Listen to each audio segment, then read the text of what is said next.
Y'all ever seen the movie Groundhog Day with Bill Murray? He's a news reporter, and he gets sent out to Punxsutawney, Pennsylvania to cover Groundhog Day. You know, little rodent, you know, he pops up and looks around. Whether or not he sees a shadow is more winter, summer, whatever.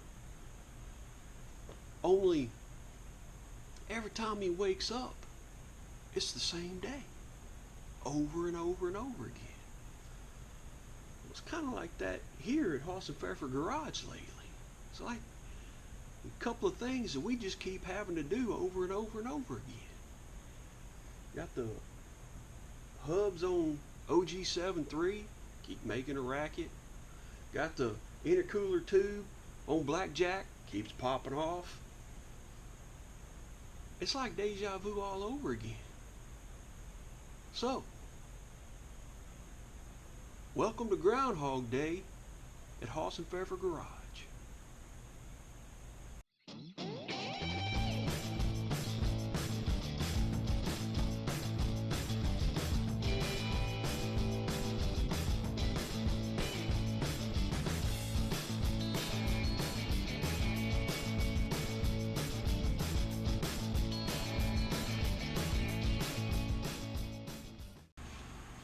So the two things I'm talking about, OG73 hubs.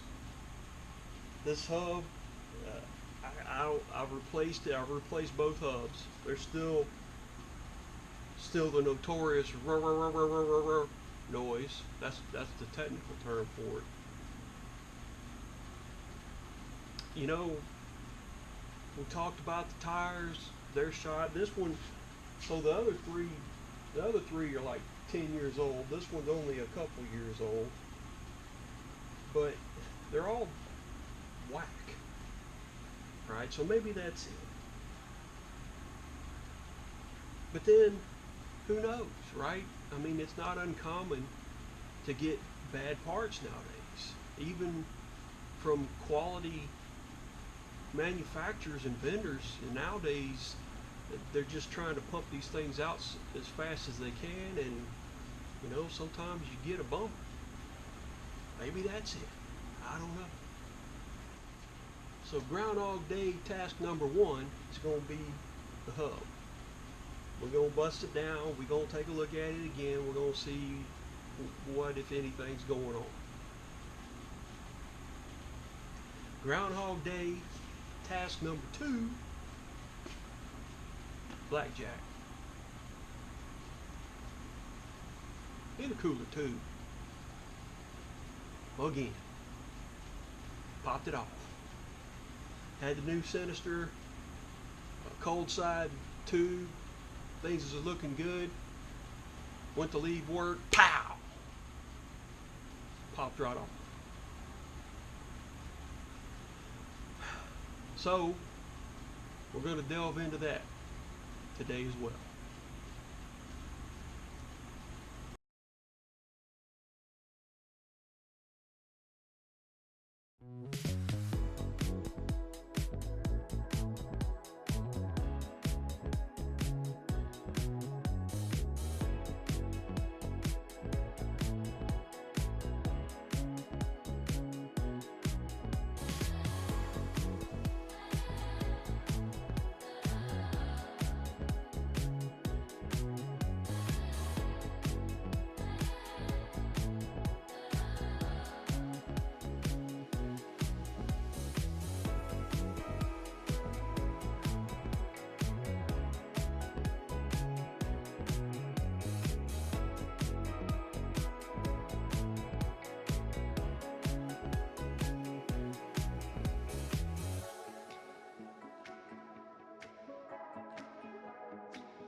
Alright, so we got our hub on the bench. Messing around with the hub, I wasn't really hearing any hub bearing, bad bearing noises like we initially heard the first time when we changed this out initially. It sounded a little different. After looking, it looks like this was actually making contact with the outer seal. When someone replaced the outer seal, they didn't use a seal driver. I didn't have one at the time. I tried to get by without it. This would appear to be the result because the seal wasn't in far enough from the way that it looks. When I did the passenger side, I went ahead and got the seal driver because I remember what a pain in the butt it was doing the driver's side. So using the seal driver on the driver's side, it definitely looks like it wasn't in far enough. So even 1/8 of an inch looks like it was enough to make contact with this, thus generating all of this metallic filled grease and hopefully making our sound. So we're going to go ahead, we're going to clean this up, get everything cleaned up, and then reinstall it and hope that this was the issue. There's definitely some contact that doesn't look normal, so I'm hoping that this is the issue, and having driven the seal in where it should be alleviates this racket. So what have we learned today, folks? I think we've learned that you really don't want to do things right the first time. You always want to take that shortcut so that it gives you the opportunity to do it again.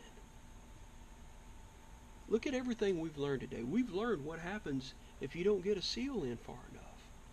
We've learned what happens as a result of not having the correct seal driver. Knowledge is invaluable. We should take every opportunity to gather up and gobble up all the knowledge that we possibly can in this life. Taking shortcuts improves those opportunities to learn. Alright, so those with a keen eye will have noticed that we only have one stud in our hub. Reason being is the other three, when we removed them, the studs came out instead of the nut coming off. This is preferred. This is what you get. You get what you get and you don't throw a fit. Or if you prefer, as the song says, you can't always get what you want. Right? So, now comes the fun task of removing said nuts. In order to do that, we're going to have a little fun. We get to bust out the torch, folks. We're going to throw some temperatures on here, and we're going to get these nuts off.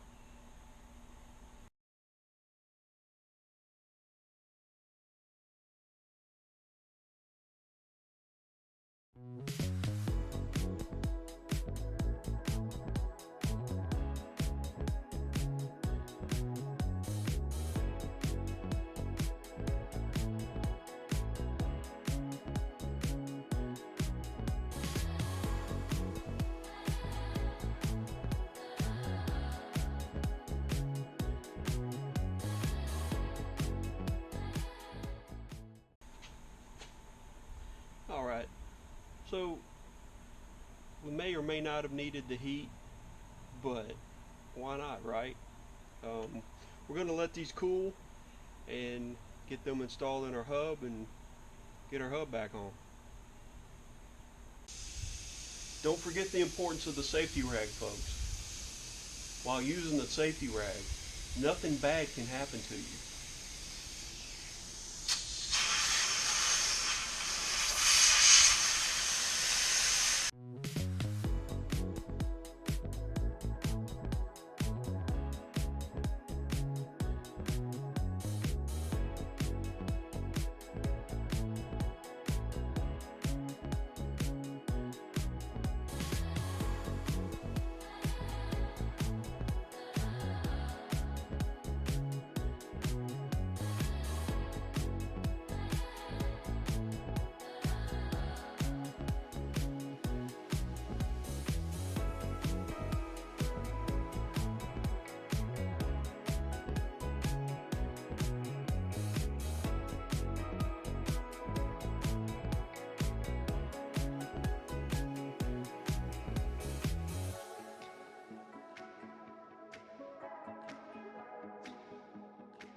Alright, so we're going to take OG73 for a test drive and see if our rev is going away, and make sure that the front end doesn't fall out from under it, because you never know. So here goes a cold start in the shop.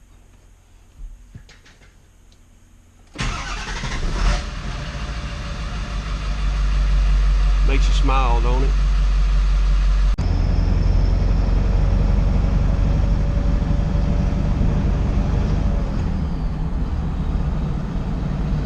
Get a little whistle.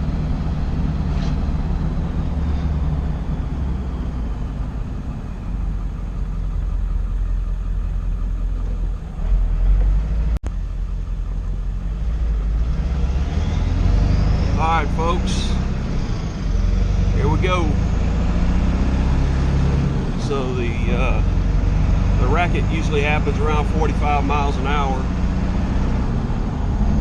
So we'll see what he sounds like.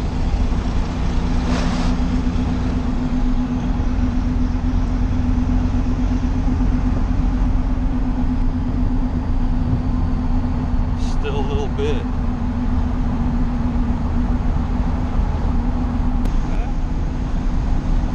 Sound better. I think maybe what I've got now is just tire noise.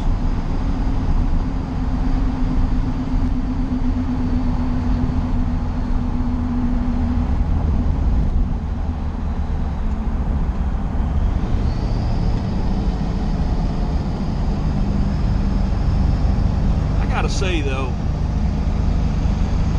I struggle to think of anybody had a harder time with the rodents than Bill Murray.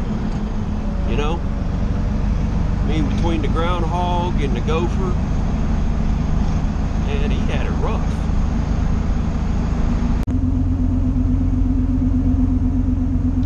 You know, folks, rolled the windows up, see if it sounded any different without the wind noise. I want to say that it sounds better. Really want to. I'm not sure if you guys can hear it.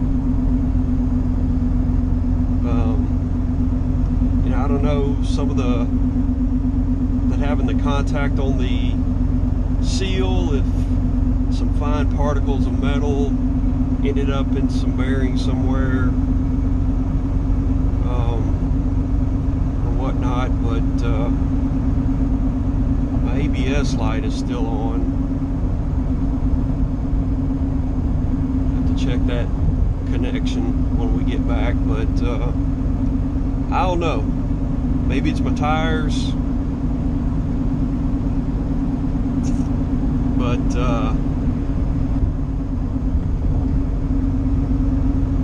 I don't know. But he's still motivating down the road, so I guess if something falls off, we'll know what happened, huh?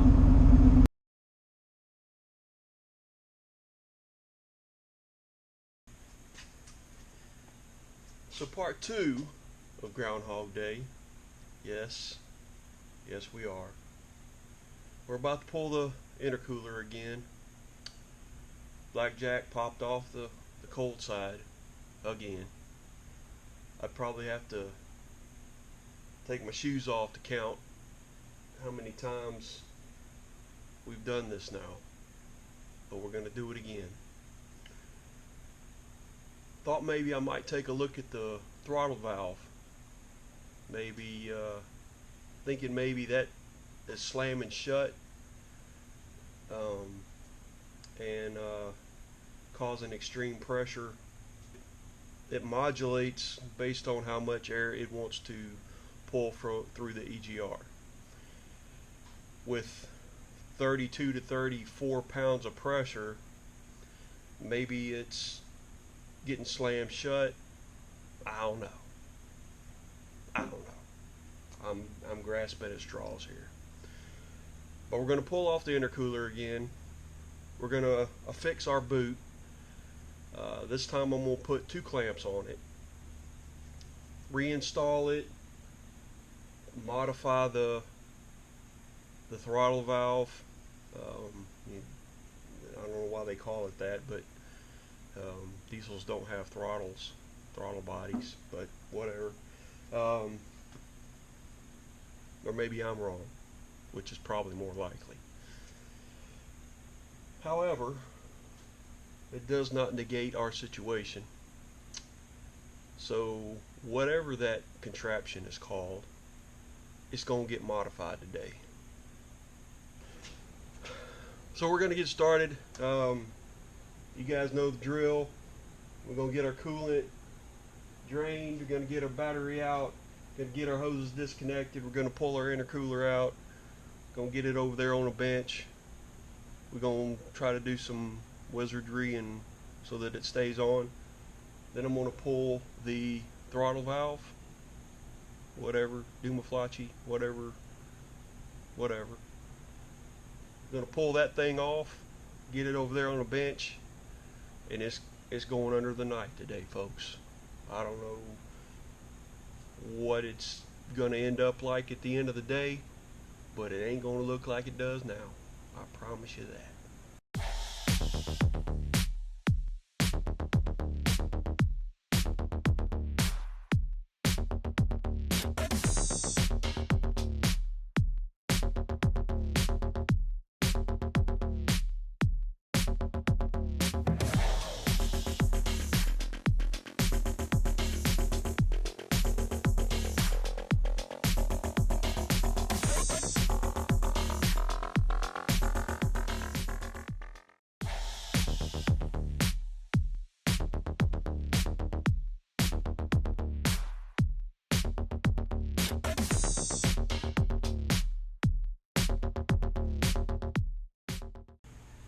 So if you folks can see, that is the contraption on the other side of the throttle valve contraption.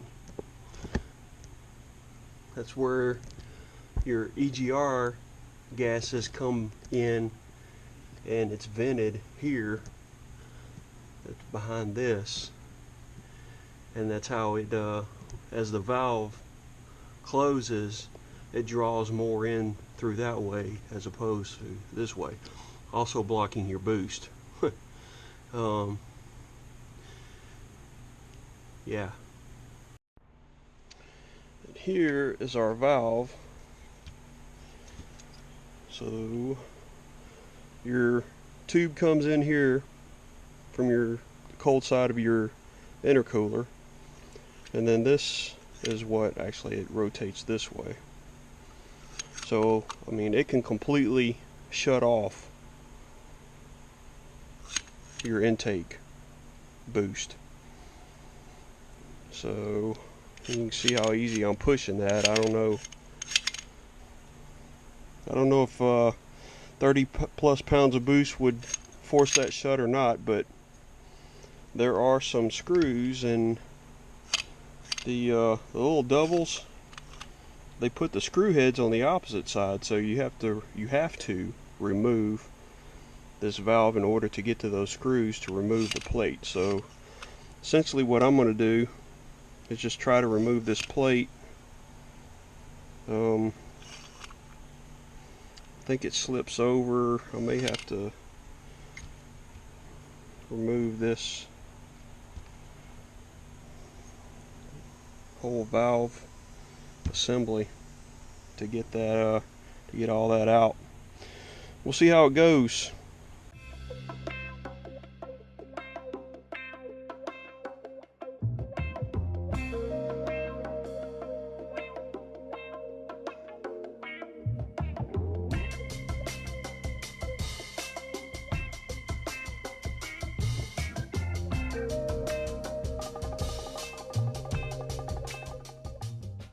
Alright then, so what we have here is a gutted throttle valve. This is essentially the plate that can slip in and out through there. So you can, around the back side, remove the screws and then slip the plate out. However, being who I am, I decided let's go all the way. Let's gut this thing. So essentially, we gutted the motor. Here we have our intermediate drive gear here that operates this gear on the actual valve. So I essentially locked those two together so it can't rotate. I wasn't sure. If you can see the blade, where the blade fits through here, that is the maximum amount of airflow that can flow through there. Now, you aeronautical engineers may throw your hands up in there and talk about turbulence and velocities, impacts, and all that kind of stuff, and that's why I'm here, to give you guys something to talk about. Otherwise, this is how I roll.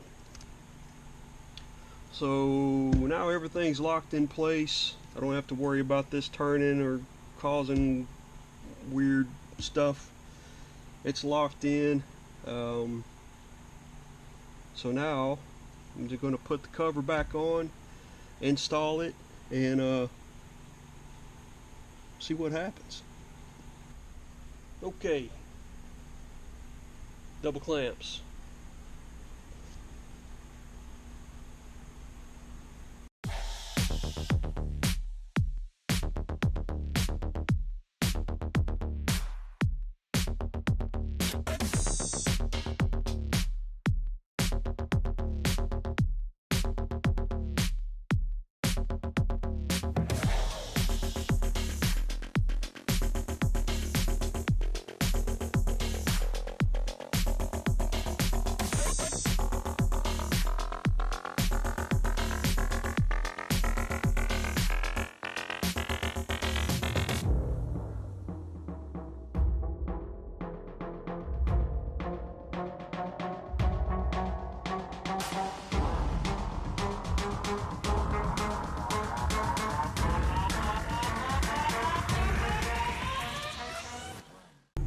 So we got everything on Blackjack done.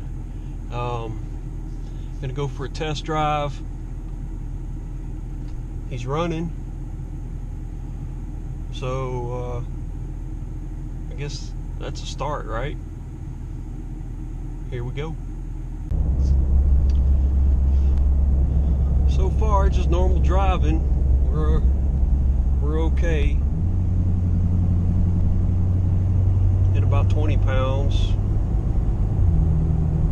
Still letting it warm up a bit. But yeah, like I said, I'm not sure if that with that valve, maybe it under certain circumstances it just slams shut and boom, you've got all that pressure and it pops the boot off. I don't know. I'm hoping that was it. Doubled up on the clamps.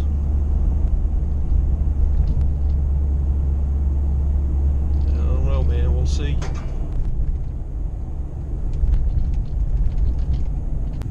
All right. So we're up to temp.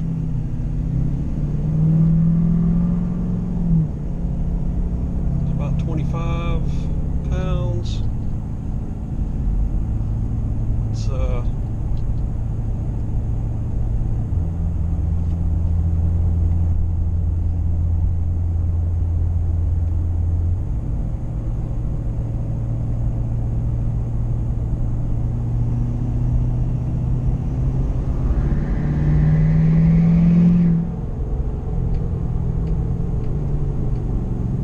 that was 30. All right. Let's see what happens when we give him all the beans.